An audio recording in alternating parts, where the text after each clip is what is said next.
On December 29, 2022, the world did not just lose a former footballer, it lost the first player who had ever become larger than football itself. When the news broke that Pelé had died in São Paulo at the age of 82, the reaction came instantly and from every corner of the planet. Broadcasters interrupted programming, stadium screens turned black and gold, clubs, presidents, athletes, and ordinary fans all reached for the same word: king. Because Pelé had not simply won trophies or scored goals. He had become the face of football before football was truly global television, before social media, before modern sports branding. For generations, his name had stood above argument. So when that name became an obituary, it felt less like news and more like the closing of an era the sport could never recreate. In Brazil, the grief was intimate and national at the same time. Crowds gathered outside the hospital, then later flooded the streets in mourning. Tributes appeared in Rio, São Paulo, Santos, and far beyond. But the emotion did not stop at Brazil's borders. In Europe, Africa, Asia, and the Middle East, the response was immediate, because Pelé's image had traveled everywhere long before football's modern superstars were born. He was the boy who made the number 10 holy, the man who made Brazil look like the natural home of joy, rhythm, and impossible beauty. Even people too young to have seen him live understood what had been lost. His death did not feel like the passing of a retired athlete. It felt like the disappearance of football's first universal symbol, and that is what makes this story larger than a career summary. How does a child born into poverty become the sport's first global god? How does one player rise so high that his death makes the game itself feel quieter? To understand why Pelé's passing sent shockwaves through the world, we have to go back before the crowns, before the World Cups, before the legend became official. We have to return to Brazil before the cameras loved him, before the world belonged to him, when he was not Pelé yet. Only a boy called Dico, chasing a ball through dust and scarcity, with no guarantee that anyone outside his neighborhood would ever know his name. Before the world called him Pelé, before Brazil lifted him into legend, he was Edson Arantes do Nascimento, known at home as Dico, a boy born in 1940 in Três Corações, growing up in a Brazil where poverty was not background, but structure. His family did not live inside the future that fame would later promise. They lived inside limitation. Money was scarce, opportunities were narrow, and football was not glamour yet. It was escape, improvisation, and dream. His father, Dondinho, had once been a footballer himself, talented but blocked by injury and circumstance. That mattered. Because in many stories, greatness begins with abundance. In Pelé's case, it began with inheritance without privilege, the gift of a dream passed down by a man who never had the chance to fully live it. The images of his childhood matter because they explain the myth before the myth had a name. He shined shoes to help the family. He played in the streets.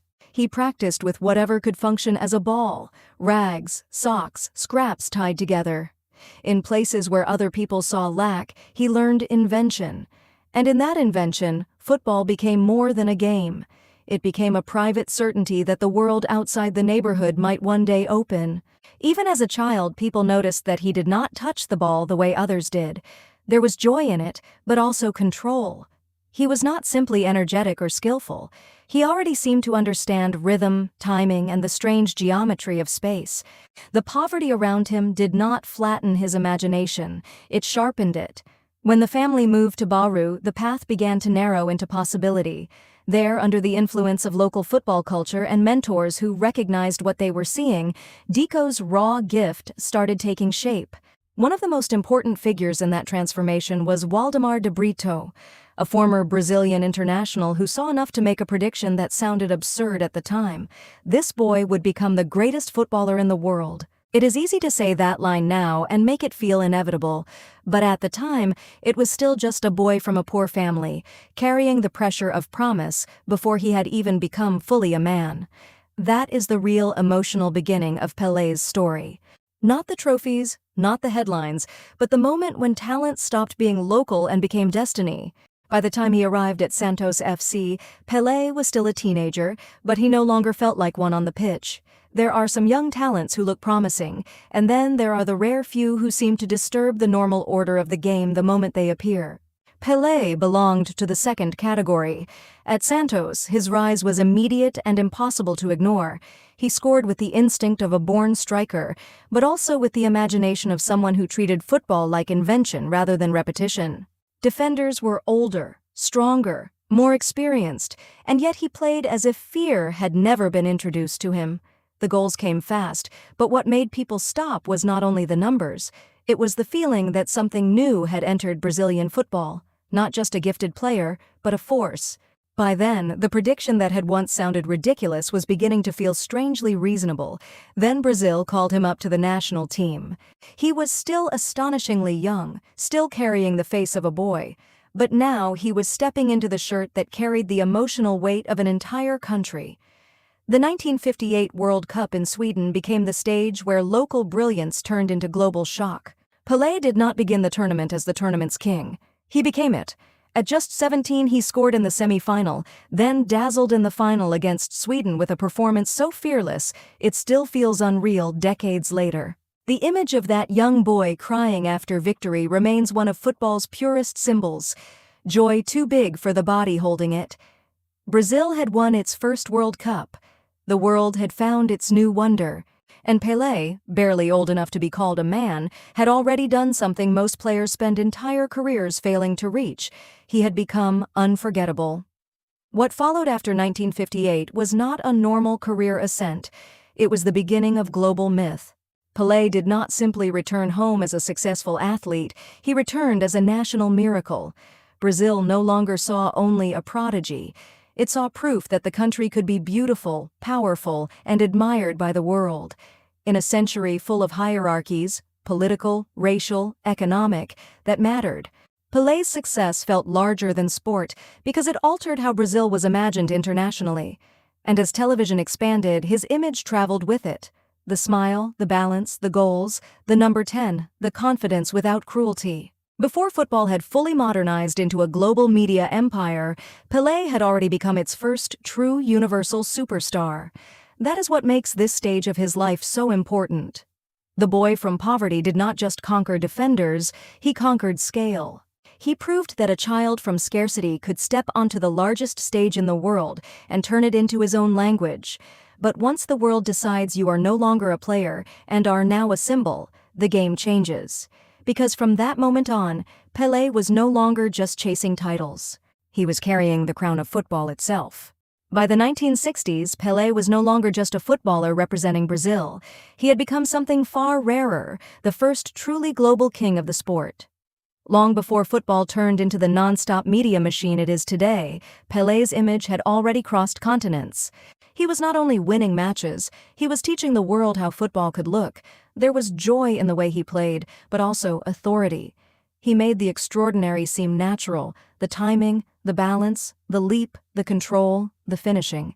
And because Brazil's style was so dazzling, Pelé became inseparable from the fantasy of football itself. To many, he was not simply the best player alive, he was the standard by which beauty in the game would be measured. That status, however, brought weight. When you become a symbol, you stop belonging only to yourself. Every tournament, every injury, every missed chance becomes public emotion. Pelé felt that pressure deeply. In the 1962 World Cup, he entered as the young champion expected to lead Brazil again, only to be injured early in the tournament. Brazil still won, but the lesson was important. Even kings have fragile bodies. By 1966, the world expected Pelé to dominate again. Instead, he was repeatedly targeted, kicked, and brutalized by defenders in a tournament that exposed how violently football could respond to genius. The pain was not only physical, it was symbolic. The game loved him, but it could also punish him for being too gifted.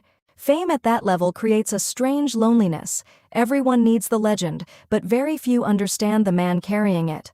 And yet Pelé did what only true icons can do. He returned not diminished, but even larger. The 1970 World Cup in Mexico became the final confirmation of his immortality. Older now, wiser, calmer, he was no longer only the wonder boy from 1958. He was the completed version of greatness. That Brazilian team is still remembered as one of the most beautiful in football history, and Pelé stood at its emotional center. His goals, his vision, his movements, and the image of him lifting the World Cup for the third time turned the number 10 into sacred iconography. By then, Pelé had done something no footballer before him had truly accomplished. He had become an international language. Even people who knew little about tactics, leagues, or formations knew the name Pelé. But crowns are never weightless. The more universal he became, the more his humanity risked disappearing beneath the myth. He was expected not just to win but to represent an entire idea of football, joyful, victorious, untouchable. That is the hidden pressure of global legend. The world does not merely admire you, it asks you to remain impossible. And sooner or later, every impossible figure has to face the cost of being turned into one. In the final stretch of Pelé's life, the man who had once made football look effortless began to move through the world with visible fragility. The body that had carried 3 World Cup triumphs, impossible goals, and the dreams of millions no longer belonged to the pitch. There were hospital visits, surgeries, and long stretches of recovery that reminded the public of something they never wanted to accept. Even kings grow old. Yet Pelé's presence remained immense. Whenever he appeared, in interviews, at ceremonies, on social media, or beside younger stars, the reaction was immediate. He was no longer the athlete performing greatness in real time. He had become the memory of greatness itself, a living monument to football's first global age. That transformation carried its own sadness. The world still called him king, but the crown now sat on a body increasingly worn down by illness and time. Through the 2010s and into his final years, concern around his health deepened. Reports of infections, mobility issues, and repeated hospitalization became part of the public story. The most painful thing about these years was not simply decline, but contrast. Fans could still see the old smile, the familiar warmth, the flashes of humor, and behind them, the unmistakable signs of physical struggle. Pelé had spent a lifetime representing vitality, elegance, and movement. Watching him become frail felt emotionally disorienting, as if football itself were aging in front of the camera.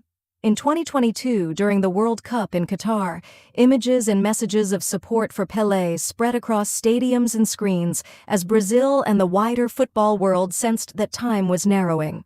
The tournament that once belonged to him now looked back at him with reverence, as if the sport were preparing itself for goodbye. On December 29, 2022, Pelé died in São Paulo at the age of 82 after complications related to colon cancer. The response was immediate and immense. Brazil entered mourning. Santos, the club most closely tied to his legend, became a site of pilgrimage. Fans lined the streets. Tributes poured in from every continent, from presidents, football federations, clubs, rivals, and players who had grown up knowing his name before they understood the history behind it. His funeral drew enormous crowds, not because people were burying a retired athlete, but because they were saying goodbye to a symbol that had outlived generations. Pelé had once helped make football global.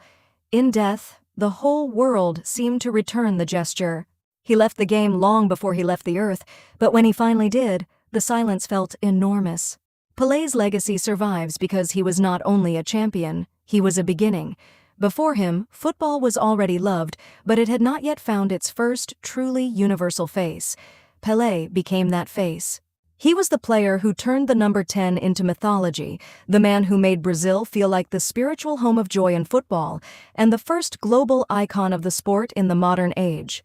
Long before the era of non-stop media and worldwide branding, his name had already crossed continents.